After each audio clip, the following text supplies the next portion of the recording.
Quality time.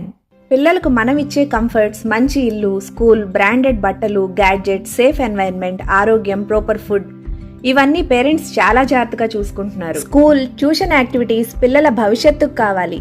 Dance, sports, art skills వాళ్ళ future ని wide గా ఉండాలని, మల్టిపుల్ చాయిసెస్ ఉండాలని ఇస్తున్నాం. పిల్లలకి ప్రతి ఒక్కరూ ఇవ్వగలిగింది, ప్రతి పిల్లలకి అవసరమైంది క్వాలిటీ టైం.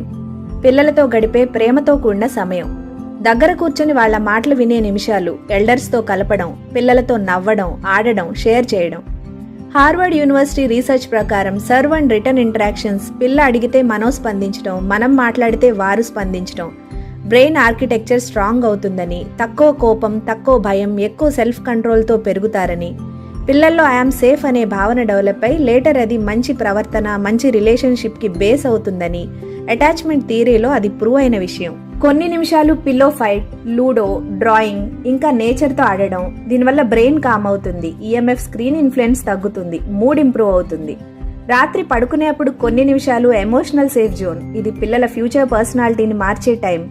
ఏం నచ్చింది, ఏం నచ్చలేదు, ఏది ప్రౌడ్ మూమెంట్, ఏది డిఫికల్ట్ మూమెంట్ జెంటిల్ గా మాట్లాడొచ్చు.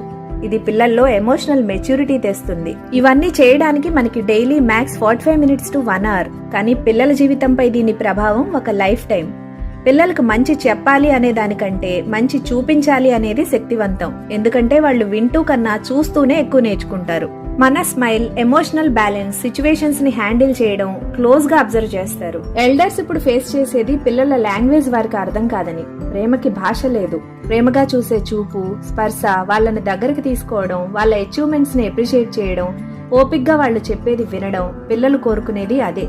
పిల్లల జీవితానికి అవసరమయ్యే వస్తువులు ఇవ్వడం మంచిదే, జీవితం ఎలా జీవించాలనేది చూపించే సమయాన్నిస్తే అలా ఉంటుంది. Thanks for watching my videos. Thank you.